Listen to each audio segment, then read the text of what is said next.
Is Space Marine 2 worth the price? Hi, my name is Young Noodle, and today I'm going to be talking to you about not only my experience with Space Marine 2 and whether I think it's worth it or not, but my experience as someone who's never really played the first game, and I know nothing about the Warhammer series other than little tidbits here and there. So I'm going to be sharing my full experience, what I think about the game, and whether I think it's worth it for someone to pick up who has no experience in the Warhammer series and is intrigued by the game. So I beat the full campaign. I did a few operations. I will be honest, I have only touched the multiplayer a little bit, but I'm going to give you my full experience so far, basically playing around a little bit over 10 hours of the game and beating the main campaign, doing it co-op with some friends on the hard difficulty. Now, at first, honestly, the game is great. The story was really captivating. The gameplay was really cool. And for someone who hasn't played the Warhammer games, you don't need to play the first one. I also did have some help with some experienced Warhammer veterans, thanks to Brucey and Kilted. So they explained some stuff to me. So obviously I had a little bit of an advantage there, but nothing really that you couldn't look up yourself or listen to the audio logs in the game. And that's one thing that the game does very well, is the audio logs and stuff that you can pick up. If you do want to listen to them, you'll find out a lot about the lore of the game and why things are in certain areas and what's going on in the background other than just killing the Tyranids and stuff like that. And that's another thing that I want to mention is I'm sorry if I mispronounce something or say something wrong. Again, this was my first real delve into the Warhammer series. I used to try and paint some of the figures as a kid on the board game. I always thought that they were really cool, but I was really bad at painting, so I never got into that.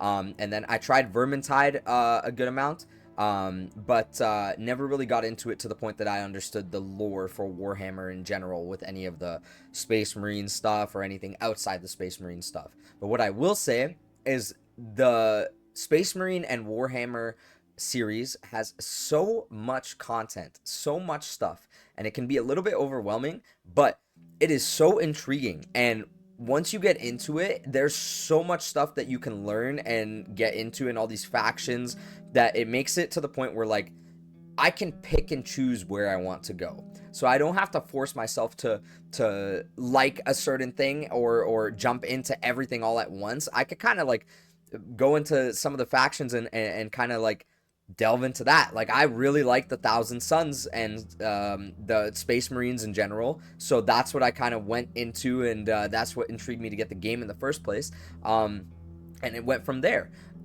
So I had a fun time playing the game. The story, I did get confused at certain points. There was points that I kind of didn't know what was going on and I needed clarification, or there were certain character reveals that I guess were not as overwhelming for me as it would be for someone who is into the Warhammer series, who is really excited for certain factions and characters to come back or to be introduced. So I would say that without reading the books and everything like that, some stuff would be missed, or you wouldn't get the full experience, I guess.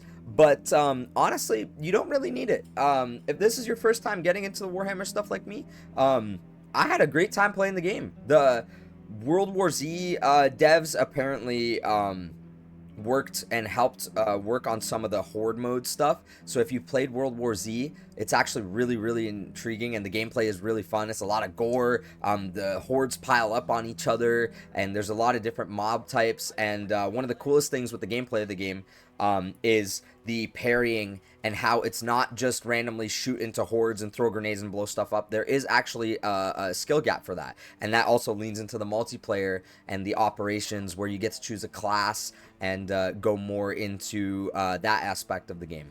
So the more detail and stuff that they put into things like that really made it easier for me to jump into the game and have an easier time, because the gameplay was so intriguing and fun that it made me want to get into the story more because of the different classes and everything, and also the different weapons and all the stuff that they introduce slowly to you as you play and you discover things, and it fits into the lore. Again, I don't want to spoil anything, but as you progress into the game, a lot of the characters that get introduced were also really interesting as well. And I know I keep saying that everything is interesting and everything is cool, and I actually found myself, when I was streaming the game, I kept saying that everything was cool. I found myself every scene and every new area or every new enemy, I was like, holy shit, this is cool as fuck.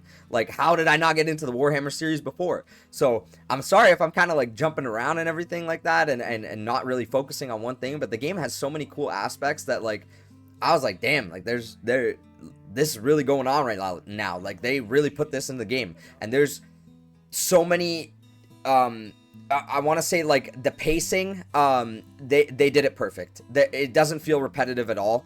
Unless you're not into, like, I guess you can compare this to like the Left 4 Dead style type gameplay, where it is like a squad, except this game has a squad of 3, not 4, but there is a squad, there's a res system, you're fighting hordes of AI, and there's different types of enemies, so it is kind of like that Left 4 Dead style. And I don't know if I'm gonna get reamed for that comparison, but that's what it felt like to me.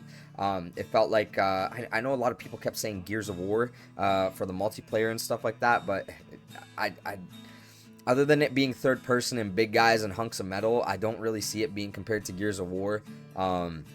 It's kind of its own thing, man. Like, the multiplayer is also something, and the operations is also something that, like, you can't really, there's no cover system in the game. So you're, right off the bat, I wouldn't say it's comparable to that. It's just big dudes in armor. That's the only thing you compare it to. But, and I guess like the Ripper and the chain swords and stuff like that. But, yeah, I had a good time.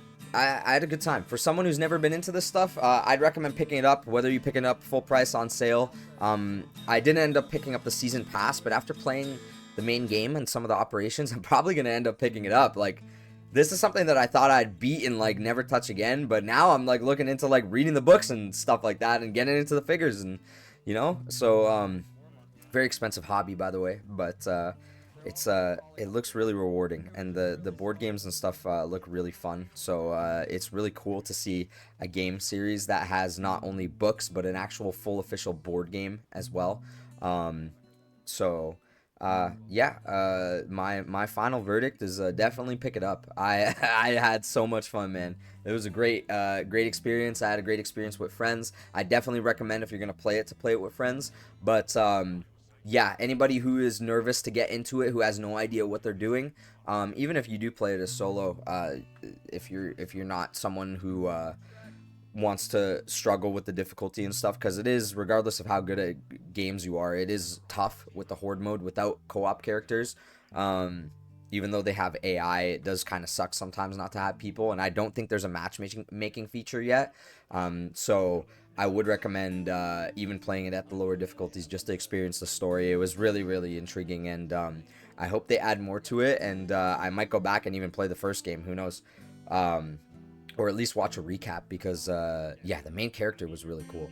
So yeah, I'd recommend picking it up, like I said, and I hope you enjoyed the video. If there's any games that you guys want me to try or you know, play on stream, let me know, and let me know in the comments. Make sure to leave a like on the video and subscribe, and I'll see you in the next one.